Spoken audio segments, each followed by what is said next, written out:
불교에서 사용되는 이먹고 라는 표현은 겉으로 보기에는 단순한 질문처럼 보이지만 실제로는 매우 깊은 수행적 의미를 지닌 화두로 이해됩니다. 이 질문은 단순히 어떤 대상의 정체를 묻는 지적 탐구가 아니라 인간의 인식 방식 자체를 근본적으로 전환하기 위한 도구로 사용됩니다.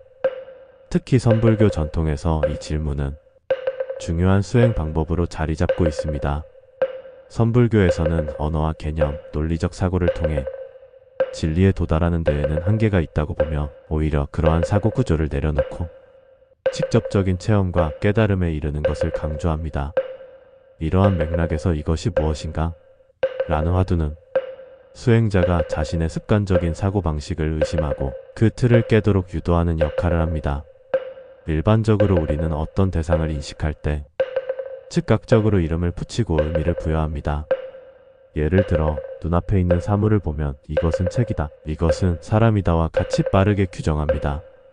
그러나 불교에서는 이러한 인식이 대상 자체를 있는 그대로 보는 것이 아니라 기억과 언어, 경험에 의해 구성된 개념적 해석이라고 설명합니다. 즉, 우리는 실제를 직접 보고 있는 것이 아니라 이미 알고 있는 틀을 통해 재해석된 세계를 보고 있다는 것입니다. 바로 이 지점에서 이것이 무엇인가? 라는 질문이 등장합니다. 이 질문을 반복해서 던지게 되면 단순히 이것은 무엇이다 라고 답하는 것이 점점 불충분하게 느껴지기 시작합니다. 왜냐하면 어떤 대답도 결국은 언어와 개념에 의존하고 있기 때문입니다.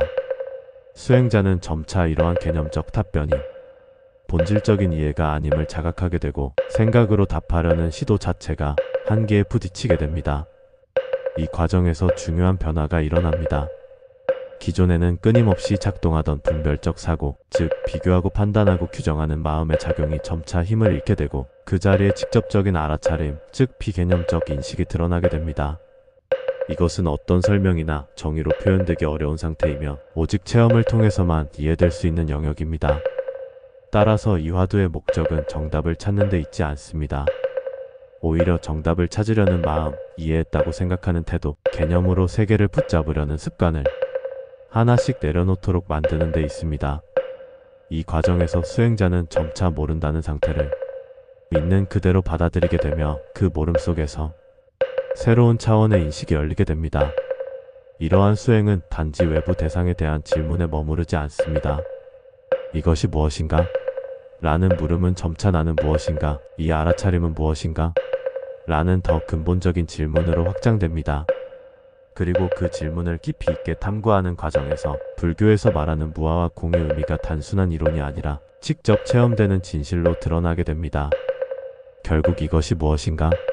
라는 화두는 단순한 문장이 아니라 개념적 사고를 넘어 실제를 직접 보게 하기 위한 수행의 문이며 생각을 멈추고 존재를 있는 그대로 드러나게 하는 하나의 방법이라고 할 수 있습니다. 이처럼 이 질문은 답을 얻기 위한 것이 아니라 답에 의존하는 마음을 넘어서는 목적이 있는 수행적 장치라고 이해하시면 가장 본질에 가까운 이해라고 말씀드릴 수 있으며 불교에서 이러한 가르침을 설하신 분은 바로 부처, 즉 석가모니입니다. 이분은 단순히 하나의 종교를 창시한 인물이라기보다 인간 존재의 근본 문제를 철저히 탐구하고 그 해답을 직접 체험하여 제시하신 깨달은 스승으로 이해됩니다. 석가모니 부처님은 약 2500여 년 전 인도 북부 지역에서 태어나셨으며 본명은 코타마 시다르타입니다. 왕족으로 태어나 부족함 없는 환경 속에서 성장하셨지만 궁 밖에서 마주한 인간의 현실, 늙음, 병 등 죽음을 통해 깊은 문제의식을 가지게 되셨습니다. 이 세 가지 고통은 단순한 개인의 문제가 아니라 모든 존재가 피할 수 없는 근본적 조건이라는 사실을 통찰하시고 그 원인과 해결을 찾기 위해 세속의 삶을 내려놓고 출가의 길을 선택하셨습니다. 출가 이후 부처님께서는 다양한 수행법과 사상을 배우며 극단적인 고행도 실천하셨습니다.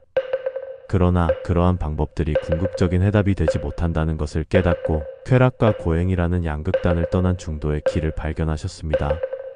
이후 보리수 아래에서 깊은 명상에 들어가 마침내 깨달음을 이루셨는데 이 깨달음은 단순한 철학적 이해나 지식의 축적이 아니라 존재의 본질을 직접적으로 꿰뚫어 본 체험적 통찰이었습니다. 그 핵심 내용은 모든 것이 끊임없이 변한다는 무상, 집착하는 한 괴로움이 따른다는 고, 그리고 고정된 자아는 존재하지 않는다는 무아의 진리로 요약될 수 있습니다. 이 깨달음을 바탕으로 부처님께서는 인간이 왜 고통을 겪는지, 그리고 어떻게 그 고통에서 벗어날 수 있는지를 체계적으로 설하셨습니다. 그것이 바로 사성제와 팔정도와 같은 가르침입니다. 이러한 부처님의 가르침 속에는 공통된 방향성이 존재합니다. 그것은 바로 타인의 말이나 개념에 의존하지 않고 스스로 직접 보고 깨달으라는 것입니다. 부처님께서는 제자들에게 맹목적인 믿음을 요구하지 않으셨으며 오히려 스스로 등불이 되어라라는 말씀을 통해 각자가 자신의 경험 속에서 진리를 확인할 것을 강조하셨습니다.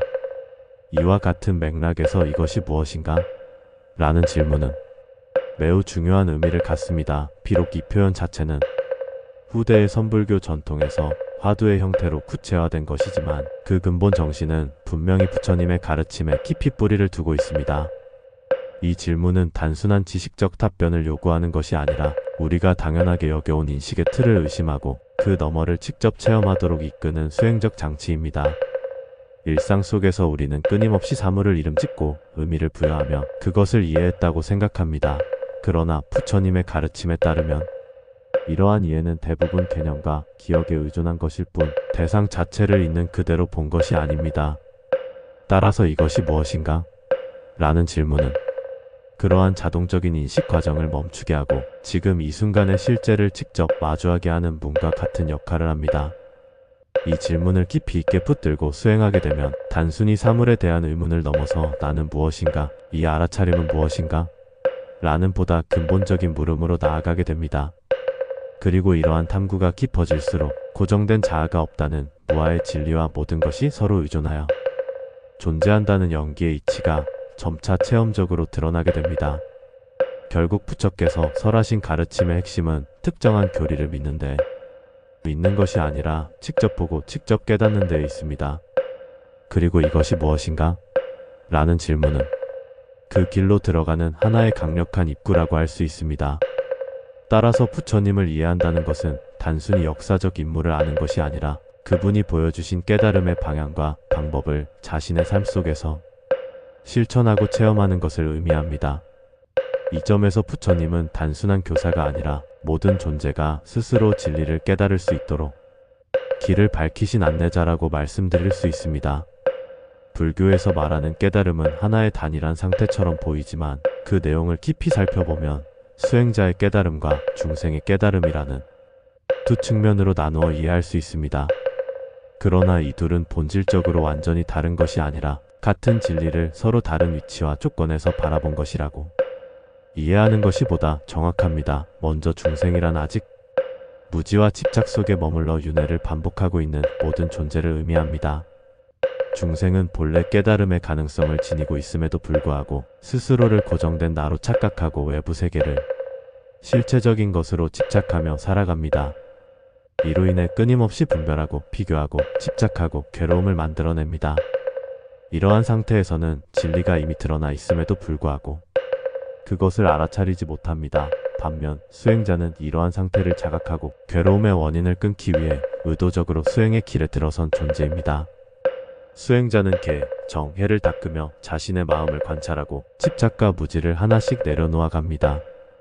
이 과정 속에서 점차 분별심이 약해지고 사물과 자신을 있는 그대로 바라보는 힘이 길러지게 됩니다. 여기서 중요한 차이가 드러납니다. 중생은 이미 진리 속에 있으면서도 그것을 모르는 상태이고 수행자는 그 진리를 알아차리기 위해 노력하는 과정에 있는 존재입니다. 그러나 불교의 깊은 가르침에서는 이 둘을 완전히 분리된 것으로 보지 않습니다. 왜냐하면 불교에서는 모든 존재가 본래적으로 깨달음의 성품, 즉 불성을 지니고 있다고 보기 때문입니다. 이 관점에서 보면 중생과 수행자의 차이는 본질의 차이가 아니라 인식의 차이입니다. 중생은 자신의 본성을 알지 못하고 있으며 수행자는 그것을 점차 깨닫고 있는 중입니다. 그리고 완전히 깨달은 존재, 즉 부처의 경지에서는 더 이상 수행자와 중생이라는 구분 자체가 의미를 잃게 됩니다. 또한 깨달음의 내용 자체에 대해서도 중요한 이해가 필요합니다. 불교에서 말하는 깨달음은 어떤 새로운 것을 얻는 것이 아니라 이미 있는 것을 있는 그대로 보는 것입니다. 따라서 수행자가 깨닫는 진리와 중생이 본래 지니고 있는 진리는 다르지 않습니다. 다만 수행자는 그것을 알고 중생은 그것을 모를 뿐입니다. 이 점을 설명하기 위해 자주 사용되는 비유가 있습니다. 흐린 물과 맑은 물의 비유입니다. 물 자체는 본래 맑지만 흙과 불순물이 섞이면 탁해 보입니다. 시간이 지나고 가라앉으면 다시 맑아집니다. 여기서 물의 본질은 변하지 않았지만 상태에 따라 다르게 보일 뿐입니다. 이처럼 중생의 마음도 본래는 맑고 깨끗하지만 번뇌와 무지로 인해 흐려진 상태에 있다고 설명됩니다. 따라서 수행자의 깨달음은 새로운 무언가를 만들어내는 것이 아니라 가려져 있던 본래의 상태를 드러내는 과정이라고 할 수 있습니다. 한편 대승불교의 관점에서는 이 문제를 더욱 확장하여 이해합니다. 대승불교에서는 개인의 깨달음에 머무르지 않고 모든 중생이 함께 깨달음에 이르도록 돕는 것을 중요하게 여깁니다. 이때 등장하는 존재가 바로 보살입니다.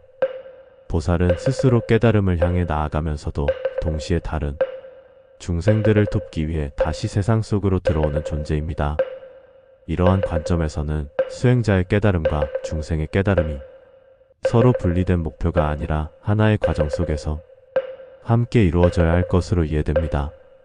즉, 참된 깨달음은 자신만의 해탈에 머무르지 않고 모든 존재와의 관계 속에서 완성된다는 것입니다. 결론적으로 말씀드리면 수행자의 깨달음과 중생의 깨달음은 본질적으로 다른 것이 아니라 같은 진리를 알고 있는 상태와 알지 못하는 상태의 차이로 이해하실 수 있습니다.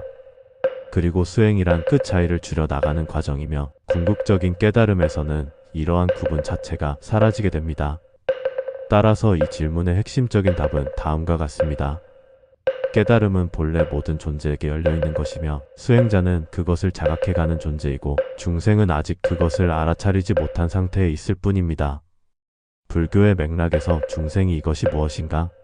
라는 근원적인 물음을 통해 스스로의 본성을 자각하고 존재의 실상을 분명히 알아차리게 될 때 나타나는 현상은 단순한 인식의 변화에 그치지 않고 존재 전체의 구조와 경험 방식이 근본적으로 전환되는 깊은 변화로 이해됩니다. 이 변화는 외부 세계가 새롭게 바뀌는 것이 아니라 세계를 바라보는 방식과 나라고 여겨지던 중심이 해체되는 데서 비롯되는 내적 전환입니다. 먼저 가장 직접적으로 나타나는 변화는 분별심의 약화와 소멸입니다. 중생은 본래 사물을 끊임없이 나누고 판단하며 좋고 나쁨, 나와 남, 어둠과 이름이라는 이분법 속에서 살아갑니다. 그러나 존재의 본질이 고정된 실체가 아니라는 것을 체험적으로 깨닫게 되면 이러한 분별은 점차 힘을 잃게 됩니다. 사물은 더 이상 고정된 의미로 다가오지 않으며 상황과 인연에 따라 끊임없이 변화하는 흐름으로 이해됩니다. 이로 인해 마음은 이전과 달리 특정한 대상에 집착하거나 거부하는 반응에서 벗어나 보다 자유롭고 유연한 상태로 머물게 됩니다. 이와 함께 나타나는 중요한 변화는 집착의 해체입니다. 우리가 괴로움을 겪는 근본적인 이유는 이것은 나의 것이다, 나는 이것이어야 한다와 같은 집착에서 비롯됩니다. 그러나 나라는 고정된 실체가 없고 모든 것이 인연에 따라 잠시 나타났다가 사라진다는 사실을 깊이 자각하게 되면 붙잡고자 하는 마음 자체가 설 자리를 잃게 됩니다.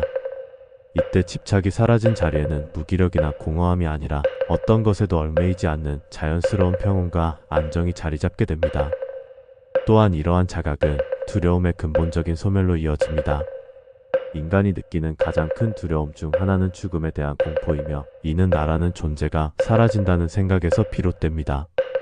그러나 나라는 것이 고정된 실체가 아니라는 사실을 깊이 체험하게 되면 죽음은 더 이상 절대적인 단절이나 파괴로 느껴지지 않습니다. 오히려 하나의 변화, 하나의 과정으로 이해되며 이로 인해 삶과 죽음에 대한 근본적인 두려움이 사라지게 됩니다. 이와 동시에 나타나는 또 하나의 중요한 현상은 연결성에 대한 깊은 자각입니다. 모든 존재가 서로 독립적으로 존재하는 것이 아니라 수많은 인연과 조건 속에서 서로 의존하며 존재한다는 사실이 분명히 드러나게 됩니다. 이 깨달음은 단순한 지식이 아니라 실제로 체험되는 현실이 됩니다. 그 결과 타인과 자신을 구분하는 경계가 이전보다 훨씬 느슨해지고 자연스럽게 자비의 마음이 일어나게 됩니다. 이는 의도적으로 만들어내는 감정이 아니라 존재의 구조를 이해했을 때 자연스럽게 흘러나오는 반응입니다. 이러한 상태에서는 행동 또한 변화합니다. 이전에는 자신의 이익과 욕망을 중심으로 선택하고 행동했다면 이제는 상황 전체를 있는 그대로 보고 그에 가장 적절한 방식으로 반응하게 됩니다. 이는 계산이나 판단에 의한 것이 아니라 집착이 사라진 자리에서 나타나는 자연스러운 지혜의 작용입니다. 불교에서는 이를 지혜라고 표현합니다. 궁극적으로 이러한 변화가 완전히 성숙하게 되면 존재는 더 이상 업에 의해 끌려다니지 않게 됩니다. 즉, 새로운 탄생을 만들어내는 원인이 사라지게 되고 윤회의 반복이 멈추는 상태, 다시 말해 해탈에 이르게 됩니다. 이 상태에서는 더 이상 무엇이 되어야 한다는 요구도 어디로 가야 한다는 방향성도 남지 않으며 단지 있는 그대로의 상태에서 완전한 자유가 실현됩니다. 그러나 이 상태를 단순히 세상과 단절된 고요함으로 이해하는 것은 충분하지 않습니다. 깊은 깨달음에 이른 존재는 오히려 현실을 더 명확하게 보고 더 자연스럽게 참여하게 됩니다. 다만 그 참여는 집착이나 집요한 욕망에 의한 것이 아니라 자유롭고 자비로운 흐름 속에서 이루어지는 것입니다. 결론적으로 중생이 이것이 무엇인가? 라는 물음을 통해 존재의 실상을 완전히 자각하게 될 때 나타나는 결과는 단순한 깨달음의 순간이 아니라 분별과 집착, 두려움이 사라지고 지혜와 자비가 자연스럽게 드러나는 존재의 근본적 전환이라고 할 수 있습니다. 그리고 그 전환의 완성은 곧 윤회의 흐름을 넘어선 완전한 자유, 즉 해탈로 귀결된다고 말씀드릴 수 있습니다. 불교에서 말하는 해탈은 단순히 고통에서 벗어나는 상태를 의미하는 것을 넘어 존재를 속박해온 모든 조건과 원인이 완전히 소멸된 근본적 자유의 상태를 가리킵니다. 이는 어떤 장소로 이동하거나 특별한 세계에 도달하는 것이 아니라 존재를 규정해왔던 방식 자체가 근본적으로 전환되는 사건으로 이해됩니다. 해탈의 의미를 정확히 이해하기 위해서는 먼저 인간이 어떤 상태에 놓여 있는지를 살펴볼 필요가 있습니다. 불교에서는 일반적인 존재 상태를 윤회라고 설명합니다. 윤회란 태어남과 죽음이 반복되는 과정일 뿐만 아니라 그 안에서 끊임없이 집착하고 분별하고 괴로움을 만들어내는 마음의 구조 전체를 포함합니다. 이 구조의 핵심에는 무지가 자리하고 있으며 이는 사물을 있는 그대로 보지 못하고 고정된 나와 대상을 실체처럼 착각하는 상태를 의미합니다. 이 무지로 인해 우리는 끊임없이 무언가를 붙잡으려 하고 피하려 하며 비교하고 판단하게 됩니다. 이러한 작용이 쌓여 업을 형성하고 그 업이 다시 새로운 경험과 존재 상태를 만들어내면서 윤회의 흐름이 지속됩니다. 따라서 해탈이란 단순히 고통의 결과를 제거하는 것이 아니라 이러한 반복을 만들어내는 원인 자체, 즉 무지와 집착을 완전히 소멸시키는 것을 의미합니다. 해탈에 이른 상태에서는 가장 먼저 나라는 중심이 해체됩니다. 이는 자아가 사라진다는 의미가 아니라 고정되고 독립된 실체로서의 나라는 관념이 더 이상 유지되지 않는다는 뜻입니다. 그 결과 모든 경험은 나의 것이라는 소유의식 없이 그대로 드러나며 집착하거나 거부할 대상이 사라지게 됩니다. 이로 인해 마음은 더 이상 외부 조건에 의해 흔들리지 않는 근본적인 안정과 평온을 유지하게 됩니다. 또한 해탈의 상태에서는 분별이 근본적으로 변형됩니다. 이전에는 모든 것을 좋고 나쁨, 이득과 손해, 나와 남으로 나누어 인식했다며 이제는 그러한 이분법적 구분이 절대적인 의미를 갖지 않게 됩니다. 사물은 있는 그대로 인식되며 그 위에 불필요한 해석과 판단이 덧붙여지지 않습니다. 이로 인해 세계는 그대로 드러나는 흐름으로 경험됩니다. 이와 함께 나타나는 중요한 특징은 완전한 피집착입니다. 해탈에 이른 존재는 어떤 대상에도 매이지 않으며 얻고자 하거나 지키려는 강박에서 자유롭습니다. 그러나 이것은 무관심이나 무감각과는 다릅니다. 오히려 상황에 따라 가장 적절하게 반응하는 자유로운 작용이 가능해집니다. 이러한 상태는 불교에서 말하는 지혜의 자연스러운 발현입니다. 또한 해탈은 두려움의 완전한 소멸을 동반합니다. 특히 죽음에 대한 두려움은 나라는 실체가 사라진다는 생각에서 비롯되는데 해탈의 상태에서는 이러한 전제가 성립하지 않기 때문에 죽음은 더 이상 위협으로 인식되지 않습니다. 삶과 죽음은 서로 대립되는 것이 아니라 하나의 연속된 과정으로 이해되며 그 어떤 것에도 근본적인 공포가 개입하지 않게 됩니다. 이와 동시에 해탈은 단순히 개인적인 평온에 머무르지 않고 자비의 자연스러운 발현으로 이어집니다. 모든 존재가 서로 연결되어 있다는 사실이 명확히 드러나기 때문에 타인의 고통은 더 이상 남의 일이 아니라 하나의 전체 속에서 이해됩니다. 따라서 해탈에 이른 존재 행위는 계산이나 의무감에서 비롯되는 것이 아니라 자연스럽고 즉각적인 자비의 표현으로 나타납니다. 궁극적으로 해탈의 완성은 윤회의 종식으로 설명됩니다. 더 이상 업을 만들어내는 무지와 집착이 존재하지 않기 때문에 태어남과 죽음의 반복이 멈추게 됩니다. 이것은 어디로 가지 않는 상태이며 동시에 어디에도 얽매이지 않는 상태입니다. 그러나 이 상태를 단순히 정적인 고요함으로 이해하는 것은 충분하지 않습니다. 해탈은 모든 작용이 멈춘 무의 상태가 아니라 오히려 어떠한 왜곡도 없이 현실이 그대로 드러나는 완전한 깨어있음입니다. 이 깨어있음 속에서는 어떤 것도 덧붙여지지 않고 동시에 어떤 것도 결핍되지 않습니다. 해탈이란 무지와 집착이 완전히 소멸되어 더 이상 윤회를 만들어내지 않는 상태이며 그 결과로 분별과 두려움에서 벗어나고 지혜와 자비가 자연스럽게 드러나는 완전한 자유의 상태라 할 수 있습니다.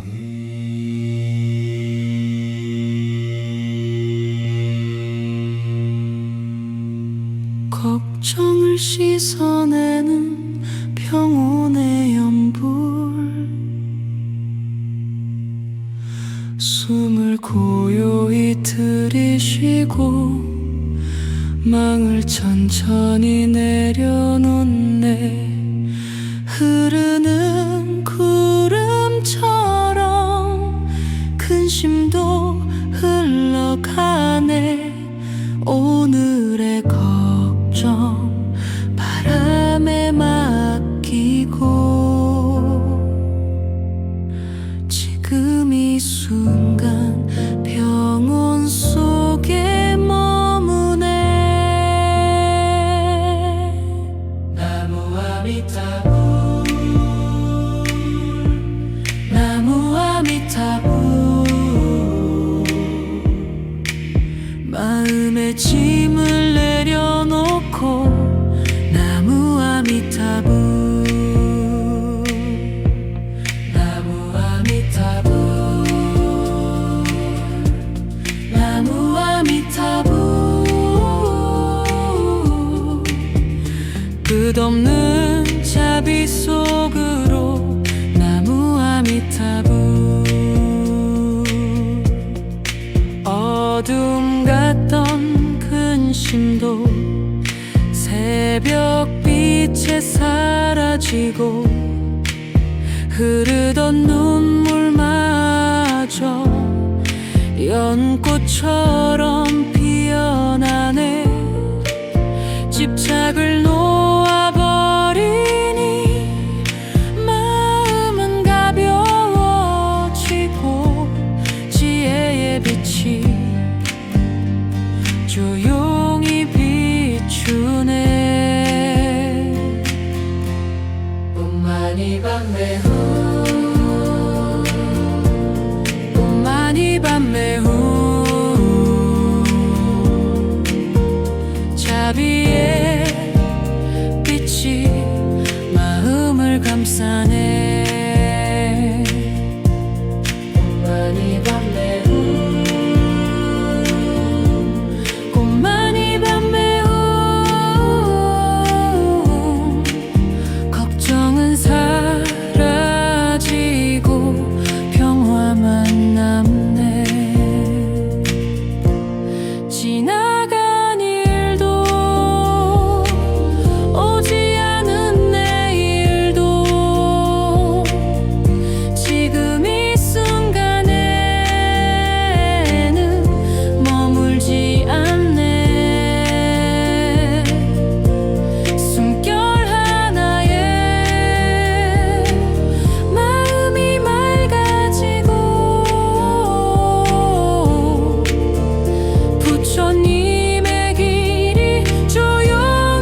아미타불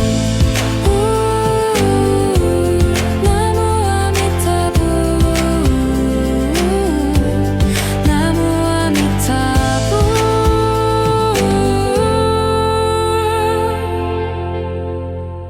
고요한 바람 속에 마음은 맑아지고 연꽃처럼 피어난 평온한 오늘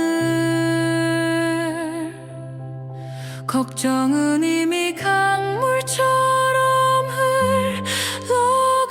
흘러가고 지금 이 순간 부처의 빛 속에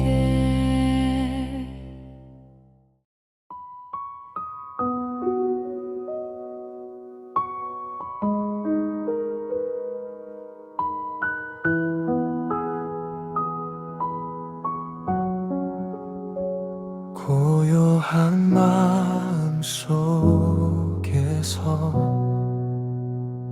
부드러운 빛이 흐르네. 두 손 모아 기도하며 평화가 내려오네. 지친 마음 내려놓고 하늘을 바라보며 자비로운 그 이름이 조용히 들려오네. 끝없는 자비의 빛 세상을 비추시니 어둠 속의 마음도 다시 밝아지네.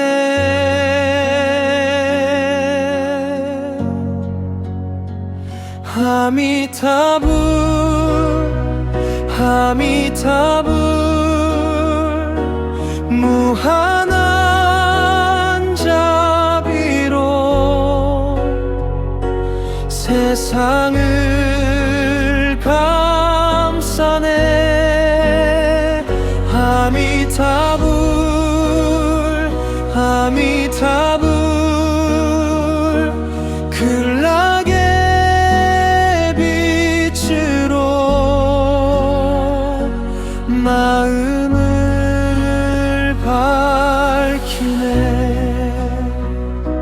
괴로운 세상 지나 평화의 길로 자비의 빛 따라 걸어가네. 두 손 모아 부르면 열리는 길 극락의 빛이 흐르네.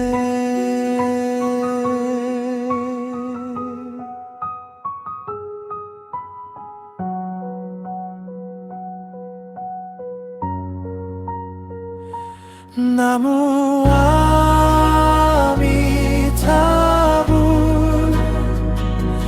나무 아미타불 나무 아미타불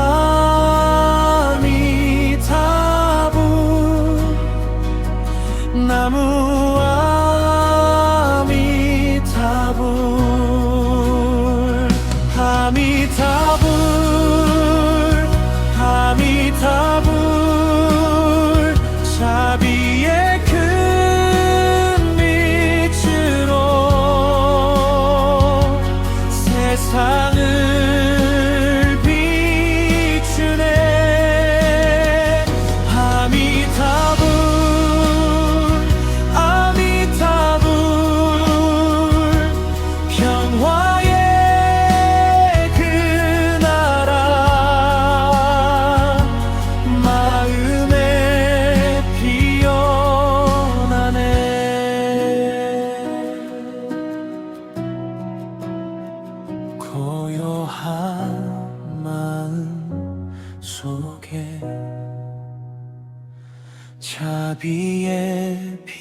머물고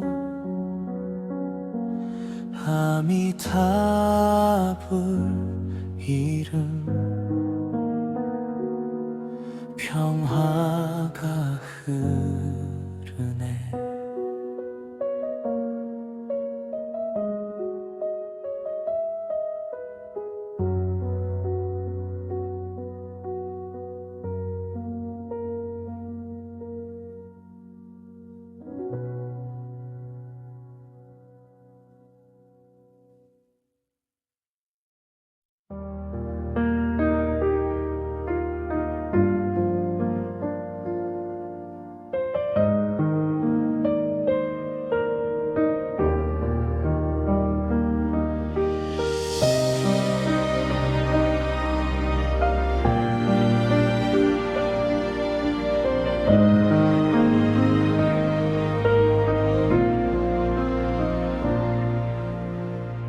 고요한 마음 속에서 지혜의 빛이 흐르네. 모든 집차 내려놓고 잠든 길을 바라보네. 형상에 머물지 말고 소리에 머물지 말라. 보이는 모든 것들은 잠시 스쳐가는 꿈. 잡으려 하면 멀어지고 놓으면 가까워지네. 집착 없는 그 마음에 지혜의 빛이 피어나네. 모든 것은 꿈과 같고 이슬 같고 번개 같네. 잠시 머문 인연 속에 우리는 길을 걷네. 붙잡지 않는 그 마음 금강처럼 밝아지며 모든 번뇌 사라지고 자유의 길 열리네.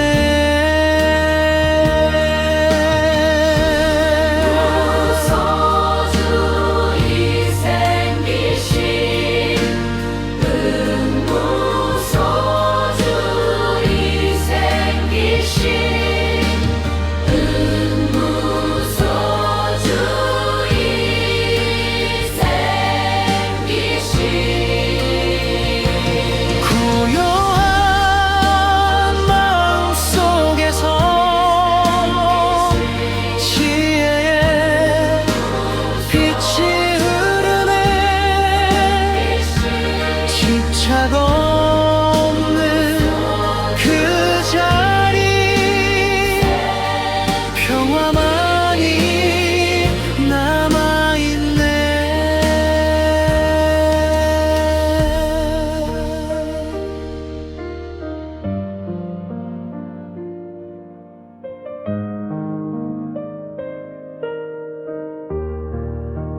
고요한 마음속 깊은 곳에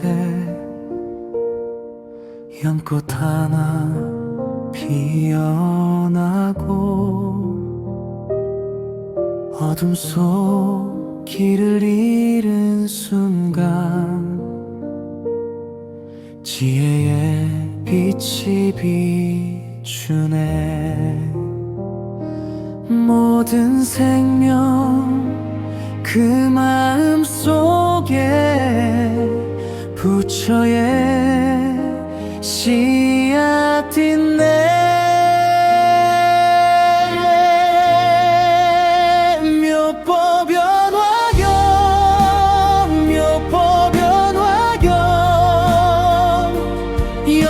연꽃처럼 피어나는 깨달음의 빛이여.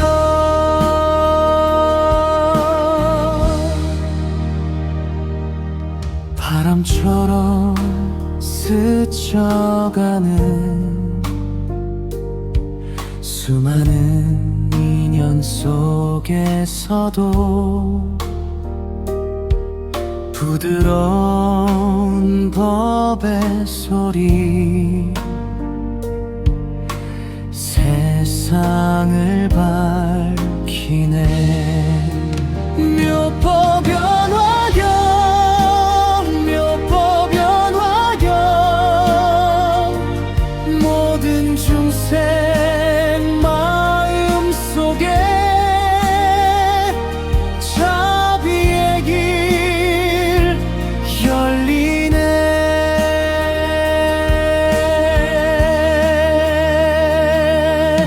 고통 속에 있는 이도 언젠가 빛을 만나 연꽃처럼 피어나는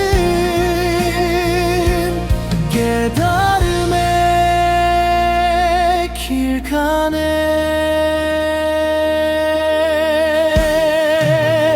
묘법 변화경 묘법 변화경 끝없는 자비 속에서 세상이 밝아지네. 묘법 변화경 묘법 변화경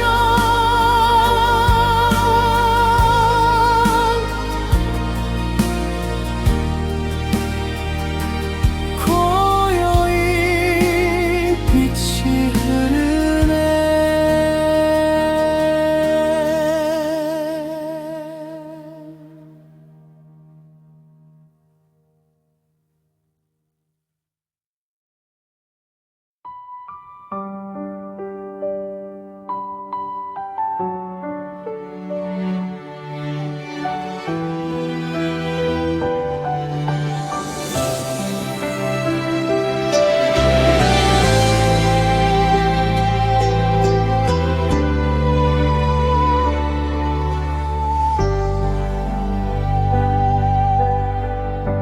고요한 밤 별빛 아래 두 손 모아 기도하네. 어둠 깊은 세상 속에 길 잃은 영혼들 그 울음소리 들으며 자비의 길 걷네. 끝없는 어둠 속에도 희망의 빛이 있으니 지장보살 큰 소원 중생을 구하시네.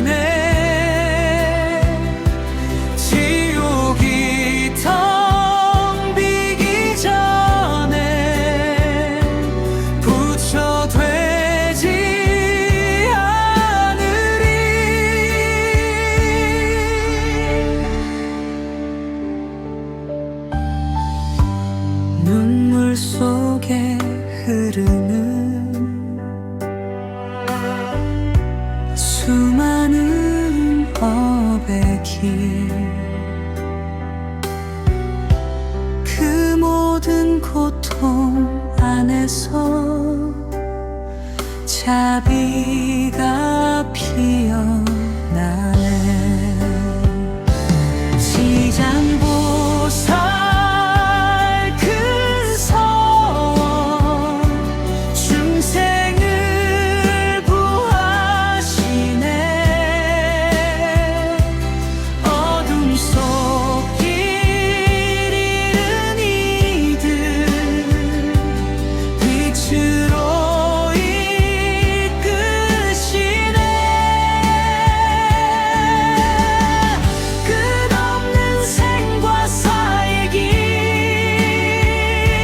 윤회의 바닷속 지장보살 이름 부르면 평화가 찾아오네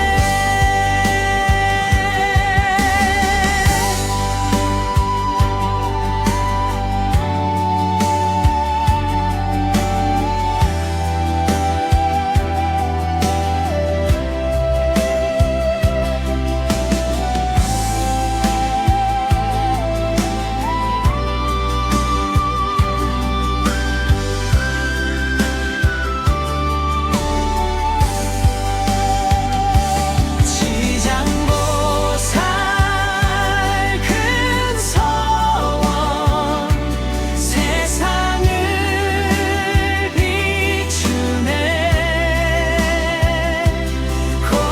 고통의 바다 건너 평화의 길 열리네